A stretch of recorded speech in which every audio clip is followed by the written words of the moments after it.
Hi guys, একটা good news আছে আর সেটা হচ্ছে আমার দিদি বাড়িতে এসেছে। যেহেতু ও সেরকম শপিং করা হয়নি তাই সানডেতে আমরা সবাই মিলে চলে গেছিলাম ফার্স্টে ক্যামেলিয়াতে। ওই দোকানে অনেক ভিড় থাকার কারণে আমরা প্রথমে কিছুক্ষণ দাঁড়িয়েছিলাম, তারপরে কিছুটা ভিড় কমলে আমরা ভেতরে ঢুকি। আর ভেতরে ঢুকেই আমরা ফার্স্টে দিদির জন্য জিন্স দেখেছিলাম আর দেখেছিলাম কিছু টপ। আর এখানে বাবা অ্যাজ ইউজুয়াল আমার সঙ্গে মজা করছে।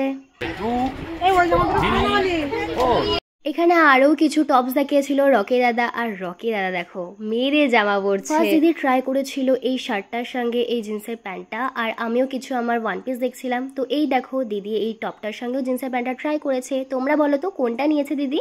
তারপরে রকি দাদা আরো কিছু কালেকশন দেখাচ্ছিল, যেগুলোর মধ্যে আমাদের এই কোট দেওয়া এই টপ আর প্যান্টটা আমাদের ভীষণ পছন্দ হয়েছিল। তো দিদি বললো যে ঠিক আছে আমি এটা ট্রাই করে আসি। ক্যামেলিয়াতে দিদির জন্য শপিং করা একদমই পুরো কমপ্লিট হয়ে গেছিল বলে আমি আর মা বাইরে দাঁড়িয়েছিলাম, বাবা আর দিদি ভেতরে দাঁড়িয়েছিল।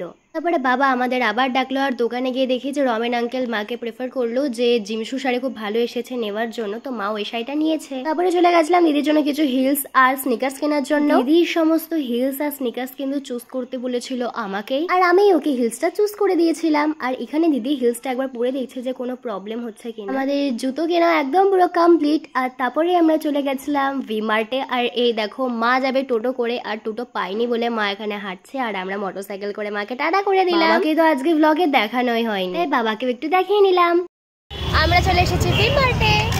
আর এই দেখো ভি মার্টটা কত সুন্দর করে সাজিয়েছে পুজো উপলক্ষে। এই তো দেখে ট্রায়াল রুমের সামনে এত বড় একটা লাইন, তো অনেকক্ষণ অপেক্ষা করার পরে আমরাও একটু সুযোগ পেয়েছিলাম জামাগুলোকে ট্রাই করে দেখার। অতক্ষণ দাঁড়িয়ে না থেকে আমি আরো কিছু টপস দেখছিলাম যদি আমার পছন্দ হয়ে যায়। তো দেখো দিদি এই টপটা কিন্তু নিয়েছে, যেটা খুব ভালো লাগছিল। আর আমি এই ট্রাউজার এই টপস গুলো নিয়েছি। দেখো কত জামা একসঙ্গে নিয়ে আমরা ট্রায়াল রুমে ঢুকেছিলাম। তারপরে আমরা দেখছিলাম যে ঠিক কোন জামাগুলো আমরা নেবো। হঠাৎ আমার চোখে পড়ে buy one get one free এর অফার। এমন অফার কি কেউ মিস করে বলো? তো সেই জন্য আমরা আরো কিছু টপ নিয়ে নিয়েছিলাম। আর এই যে মা বাবা বিল কাউন্টারের লাইনে দাঁড়িয়েছিল বলে আমরা এখানে বসেছিলাম। আর দেখো কত ভিড়, মনে হচ্ছে যেন আমরা ঠাকুর দেখতে বেরিয়েছি।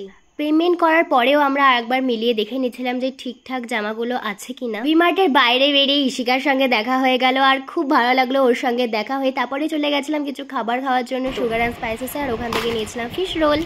শপিং করতে ক্যামেলিয়া প্লাস ভি মার্টে। তো সবার ফার্স্টে ভি মার্ট থেকে এই টপটা নিয়েছি, আর এটা সেম এটা দিদির জন্য নিয়েছে। আমি ইয়েলো কালারেরটা নিয়েছি। কেমন লাগছে এটা? ট্রাউজার নিয়েছি। ও এটা গোটাটা, এটা আর এটা সেম নিয়েছি। নেক্সট নিয়েছি এই একটা টপ, এটা একটা আমি নিয়েছি টপ। এগুলো ভি মার্ট থেকে সব। আর ক্যামেলিয়া থেকে নেওয়া হয়েছে দিদির জন্য এই একটা টপ। এটা একটা নিয়েছে ফোকাসের জিন্স কার্গো স্টাইলে। এখানে মা একটা জিমিসু, খুব এখন ট্রেন্ডিং চলছে জিমিসু শাড়ি নিয়েছে। আর দিদি এখানে একটা শার্ট নিয়েছে। এই শাড়িটার কালারটা ভীষণ সুন্দর।